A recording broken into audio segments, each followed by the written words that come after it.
అందరికీ నమస్కారం అండి. వెల్కమ్ బ్యాక్ టు మా స్ట్రీట్ హోమ్. ఈరోజు వీడియోలో నేను ఏం షేర్ చేయబోతున్నానంటే, అందరూ ఎంతగానో ఎదురు చూసే మైత్రేయి ముహూర్తం అండి. మే 2024లో మైత్రేయి ముహూర్తం ఏ రోజు వచ్చింది, ఎన్ని మైత్రేయి ముహూర్తాలు వచ్చాయి, ఆ సమయంలో మనం చేయవలసిన ముఖ్యమైన చిన్న చిన్న విషయాలు ఏంటి అని కూడా పూర్తిగా వీడియో అనేది షేర్ చేయబోతున్నాను.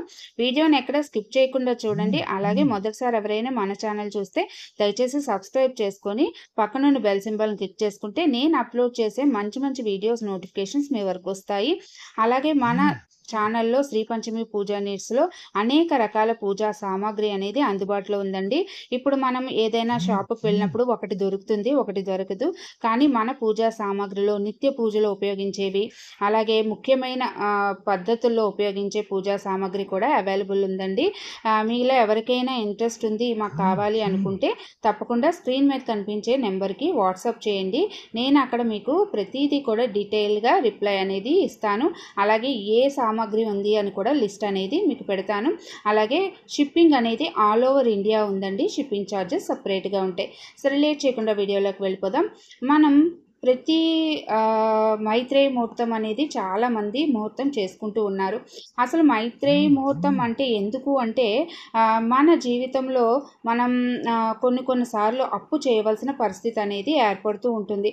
అప్పు చేసేటప్పుడు మనం తీర్చేద్దాంలే అని అనుకుంటాం. కానీ ఒక్కొక్కసారి తీరుద్దాము అనుకున్న కొన్ని సందర్భాలు ఏంటవుతాయంటే, మనకు తెలియకుండానే ఆ డబ్బులు అనేవి వేరే వాటికి ఖర్చు అయిపోతూ ఉంటాయి. మన అప్పు అనేది అలాగే ఉండిపోతుంటుంది. అప్పుల భారం పెరిగిపోతుంది. అప్పుల ఊపిలో కూరుకుపోతుంటాం. అలాంటి సమయంలో ఈ మైత్రేయి ముహూర్తంలో నేను చెప్పే ఈ చిన్న పద్ధతిని పాటించడం వల్ల తప్పకుండా త్వరలో మనం అప్పుల బారి నుండి బయటపడే పరిష్కార మార్గాలు, ఆదాయ మార్గాలు మనకు కనబడతాయి. ఇది చేసుకొని చాలామంది అయితే లబ్ధి పొందారండి. ఎవరైతే మైత్రేయి ముహూర్తం మన ఛానల్లో ఫస్ట్ చూసి చేసుకున్నారో, వాళ్ళ అప్పులు తీరాయని పెట్టారో, దయచేసి ఒక్కసారి కమెంట్ సెక్షన్లో మీ యొక్క అనుభవాల్ని షేర్ చేసుకుంటే మిగతా వాళ్ళకి యూస్ఫుల్గా ఉంటుంది. ఈ మైత్రేయి ముహూర్తం చేసుకునేటప్పుడు ముందుగా మనకి 2 మైత్రేయి ముహూర్తాలు వచ్చాయండి. అవి ఎప్పుడు అని కూడా సమయాలు తెలియజేస్తాను. ముందుగా ఆ రోజు ఎప్పుడైతే మైత్రేయి ముహూర్తం ఉందో, ఉదయం అయితే ఉదయం, సాయంత్రం అయితే సాయంత్రం పూజ గదిని శుభ్రం చేసుకొని పూజ గదిలో చక్కగా పువ్వులతో అలంకరించుకొని దీపారాధన అనేది చేసుకోవాలి. దీపారాధన చేసుకొని మనం నిత్య పూజ, కలశ పూజ, అలాగే మనం ఎవరినైతే పూజిస్తామో మీ ఇష్ట దేవతని, కులదేవతని, గ్రామ దేవతల్ని తప్పకుండా పూజించాలి.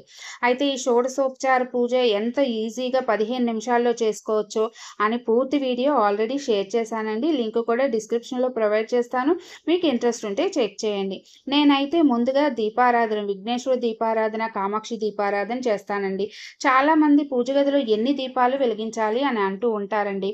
మనం ఎన్ని దీపాలైనా వెలిగించవచ్చు, కానీ వాటిని సరైన పద్ధతిలో మనం గమనించాలి. అంటే ఒక 10 రోజులకో 15 రోజులకో ఒక దీపాలన్నింటినీ తోమడం అలా చేయకూడదండి. కనీసం రోజు విడిచి రోజైనా మనం చేసే దీపారాధన కుందులు అనేవి తోముకోవాలి. అలాగే మన స్తోమతను బట్టి ఇప్పుడు 10 దీపాలు వెలిగిస్తే 10 దీపాల కుందుల్లోకి ఎంత ఆయిల్ పడుతుందండి. అది మన స్తోమతను తట్టుకోగలమా లేదా అని ఆలోచించి మనం దీపారాధన చేసుకోవాలి. మనం 2 దీపాలు వెలిగిస్తే సరిపోతుందండి. మీ ఇంట్లో కామాక్షి దీపం ఉంటే కామాక్షి దీపంతో పాటు ఇంకొక దీపపు కుందు వెలిగించుకోండి, సరిపోతుంది. అలాగే ప్రత్యేకమైన పూజలు, వ్రతాలు ఏమైనా ఉన్నాయనుకోండి, ఆ సమయంలో కావాలంటే మీకు ఎన్ని దీపాలు కావాలంటే అన్ని దీపారాధన చేసుకోండి. మనం ఎప్పుడూ కూడా పూజ బ్రహ్మ ముహూర్త సమయంలో చేసుకుంటే చాలా మంచిది.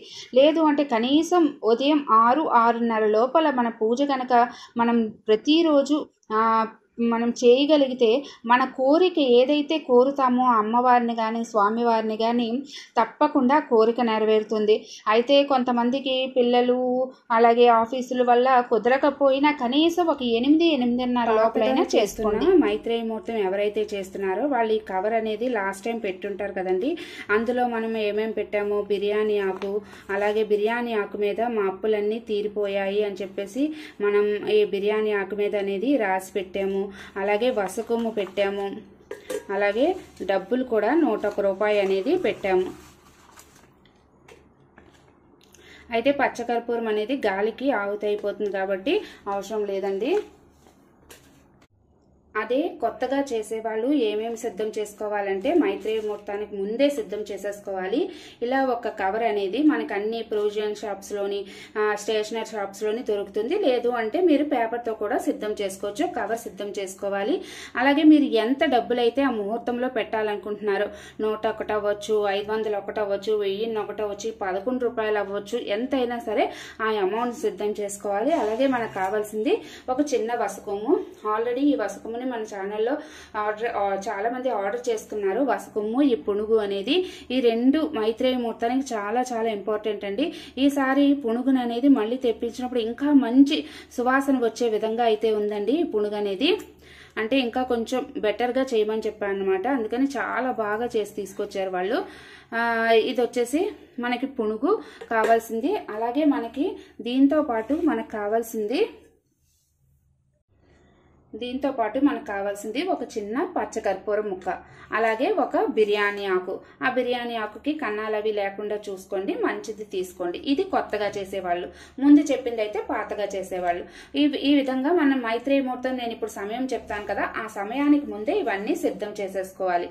సిద్ధం చేసుకున్న తర్వాత ఆ మైత్రేయ ముహూర్తంలో ఏం చేయాలంటే పాత వాళ్ళు ఎవరైతే ఉన్నారో వాళ్ళు ఈ మైత్రేయ ముహూర్తంలో ఈ బిర్యానీ ఆకును అనేది మైత్రేయ ముహూర్తం స్టార్ట్ అయిన వెంటనే ఇప్పుడు పూజ అనేది మనం చేసుకోవాలి. పూజ ఈ విధంగా చేసేసుకోవాలి.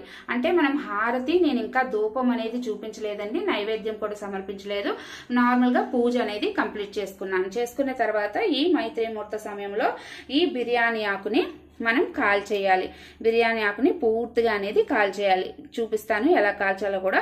ఆ బిర్యానీ ఆకునంతా కాల్చేసిన తర్వాత మనం ఏం చేయాలంటే ఆ బిర్యానీ ఆకు నుండి వచ్చే భస్మాన్ని ఎవరు తొక్కని చోట వేసేయచ్చు. లేదు అంటే విశ్వంలోకి మన మేడ మీద కానీ బాల్కనీలో కానీ ఓపెన్ ప్లేస్లోకి కానీ వెళ్ళి ఆ భస్మాన్ని గాలిలోకి ఊది మా అప్పులన్నీ తీరిపోయాయని గట్టిగా ఒక్కసారి మనసులో తలుచుకోండి.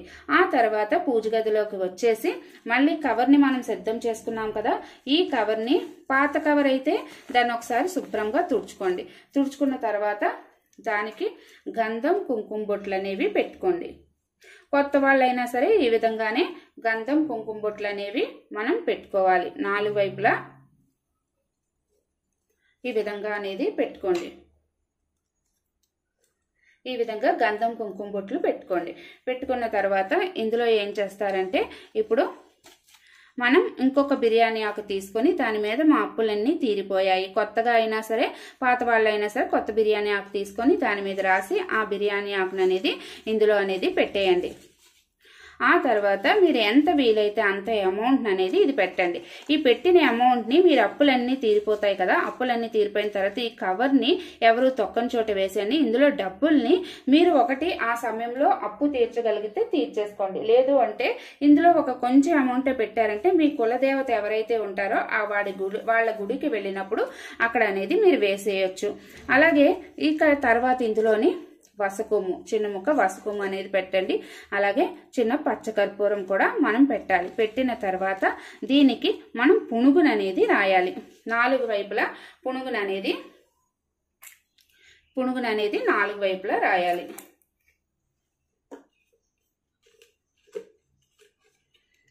ఈ పునుగుని ఈ విధంగా రాసిన తర్వాత ఇలా ఒక ప్లేట్లో పెట్టి ఇక్కడ ఒక చిన్న పువ్వు పెట్టి ఆ స్వామి అమ్మవార్ల ముందు అనేది పెట్టుకోండి.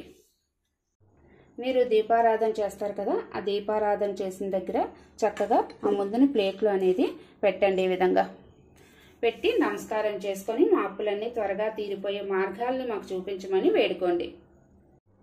ఆ తర్వాత ఈ విధంగా ధూపం అనేది పూజ గదిలో అంతా చూపించండి. అలాగే మీరు కవర్ పెట్టారు కదా, ఆ కవర్ కూడా చూపించండి.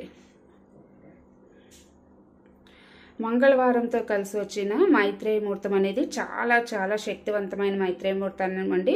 ఎట్టి పరిస్థితుల్లోని మైత్రేయ ముహూర్తాన్ని ఎట్టి పరిస్థితుల్లోని మిస్ చేసుకోకండి. ఆ తర్వాత నైవేద్యం కింద మీరు ఏదైనా సమర్పించండి. బెల్లం కానీ మీకు అరటిపళ్ళు, ఫ్రూట్స్ ఏమైనా ఉన్నా అవి కూడా మీరు సమర్పించవచ్చు. ఇవే సమర్పించాలన్న రూల్ అయితే లేదండి, ఏదైనా సమర్పించవచ్చు.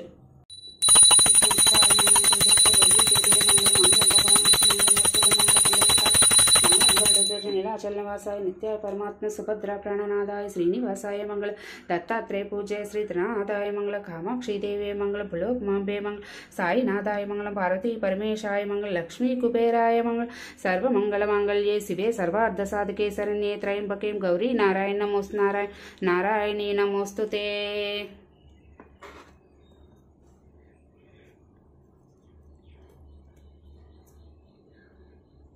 दीपधूप नैवेद्यं समर्पयामि मंगल नीराजनं समर्पयामि आनंद कर्पूर नीराजनं समर्पयामि। ఆ తర్వాత కొన్ని అక్షింతలు అలాగే ఒక పువ్వు అనేది చేతిలోకి తీసుకోండి, మంత్రపుష్పం।